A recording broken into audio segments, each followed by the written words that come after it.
बात करेंगे श्यामा प्रसाद मुखर्जी की। श्यामा प्रसाद मुखर्जी यूनिवर्सिटी की डीएसपीएमयू की, वहां पर रीजनल लैंग्वेज और खासकर झारखंड की जो स्थानीय भाषा है उनकी पढ़ाई होती है, लेकिन कई मुश्किलें वहां आ रही हैं और कई सुविधाएं वहां नहीं है।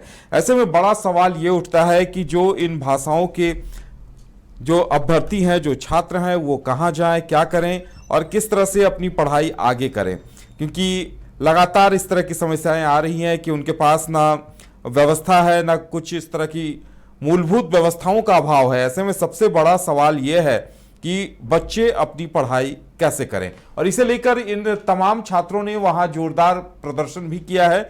और सबसे बड़ी बात एक और है कि देखिए, जब नाम बदलना होता है यूनिवर्सिटी की तो उन तमाम चीज़ों की चर्चा होती है, लेकिन यूनिवर्सिटी में क्या कुछ सुविधाएं दी जाए, किस तरह से अभ्यर्थियों को तमाम सुविधा दी जाए, इन चीज़ों को लेकर चर्चा नहीं होती है। ज़्यादा जानकारी के लिए इस वक्त हमारे साथ हमारे संवाददाता अमित जुड़े हुए हैं। अमित, ये जो तमाम अभ्यर्थी प्रदर्शन कर रहे थे, मांग क्या थी इनकी?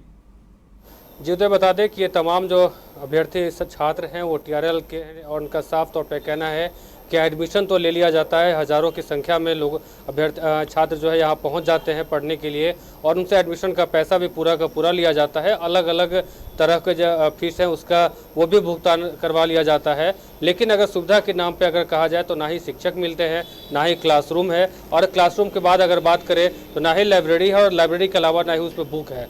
यानी कि इन तमाम चीज़ों की जो परेशानी है वो साफ तौर से वहाँ देखने को मिलती है। अगर बात करें श्यामा प्रसाद मुखर्जी यूनिवर्सिटी की तो हर तरफ आपको कचरों का अंबार दिखेगा, और उसके अलावा अगर देखा जाए तो इतने छात्र छात्रा वहाँ पढ़ते हैं। लोगों का कहना है कि वहाँ 4 घंटे से 5 घंटे हम लोग डेली रुकते हैं, लेकिन पीने के लिए पानी वहाँ अवेलेबल नहीं है। अगर पानी है भी तो वो आपको सिर्फ दूसरे कार्यों के लिए है, यानी कि पीने के पानी जो है छात्र अपने घर से लेकर के आते हैं और अगर नहीं ला पाते हैं तो उनको प्यासे रहना पड़ता है।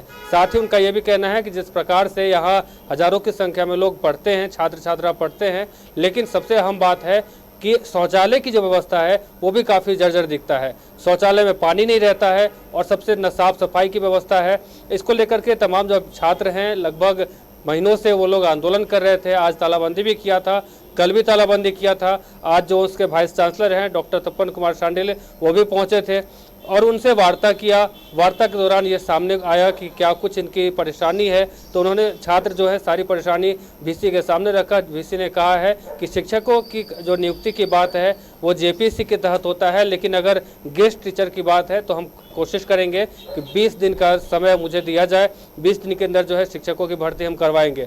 साथ ही उनका कहना है तो और बाद बाकी जो भी मूलभूत सुविधाएं हैं वो 2 से 3 दिन के अंदर में हम करवाने की कोशिश करेंगे। उदय, बता दें कि जिस प्रकार से वहाँ कई ऐसे लैंग्वेज जिसके छात्र हैं जो वहाँ पढ़ाई करते हैं, उनका कहना है कि हम लोग आते हैं 50 किलोमीटर 60 किलोमीटर से दूर से यहाँ पढ़ने आते हैं, लेकिन जब यहाँ पढ़ने आते हैं तो ना ही शिक्षक हैं और ना ही लाइब्रेरी है, ना ही क्लासरूम है। अगर क्लासरूम अगर है भी तो वो भी काफ़ी जर्जर स्थिति में है और उसमें ना ही पंखा है, ना ही लाइट है, यानी कि कोई भी सुविधा नहीं है। इसको लेकर ये लोग लगातार आंदोलन करते आ रहे हैं। आज इन लोगों ने तालाबंदी कर दिया और तालाबंदी के बाद साफ तौर पर कहा है कि जब तक हमारी मांग पूरी नहीं हो जाती है तब तक हम लोग यूनिवर्सिटी जो है वो चलने नहीं देंगे, यानी कि जो क्लास है वो भी हम रेगुलर होने नहीं देंगे। और इसको लेकर के वीसी से मुलाकात हुई, वीसी भी पहुंचे, लोगों को समझाया भी, छात्रों को समझाया और उन्होंने कहा कि फिलहाल मुझे कुछ वक्त चाहिए, यानी कि 20 दिन का समय जो है उन्होंने शिक्षकों की बहाली को लेकर के कहा है और मूलभूत सुविधा जो है उसके लिए 2 से 3 दिन का वक्त मांगा है कि इन दिनों में हम कोशिश करेंगे कि आप तमाम लोगों की जो परेशानियां हैं वो दूर कर देंगे। उधर बता दें कि जिस प्रकार से यूनिवर्सिटी का नाम चेंज करने की बात आती है तो सबसे अहम बात यह है, जिस प्रकार नाम चेंज को लेकर के लोग काफ़ी अग्रसर रहते हैं कि डॉक्टर श्यामा प्रसाद मुखर्जी का नाम चेंज करके वीर बुद्धू भगत यूनिवर्सिटी के नाम से किया जाए। तो सबसे पहले अगर देखा जाए तो जिस प्रकार से नाम चेंज को लेकर के तमाम लोग आतुर है, तो कहीं ना कहीं जो मूलभूत सुविधाओं को लेकर के जो परेशानियां चल रही है वहाँ छात्र छात्राओं में, खास करके जो फीमेल छात्राएं हैं उनका भी छात्राएं जो हैं उनका भी कहना है कि हम लोग बहुत परेशान हो जाते हैं, बहुत दूर से पढ़ने आते हैं, लेकिन यहाँ कोई भी सुविधा नहीं मिलता है। जाने के बाद पता चलता है कि पूरा भवन जो है वो जर्जर स्थिति में है और उसके अलावा अगर देखा जाए तो पूरा कचरा का अंबार जो है वो दिखेगा आपको। पूरा खिड़कियाँ टूटी हुई मिलेगी, किवाड़ टूटा हुआ मिलेगा।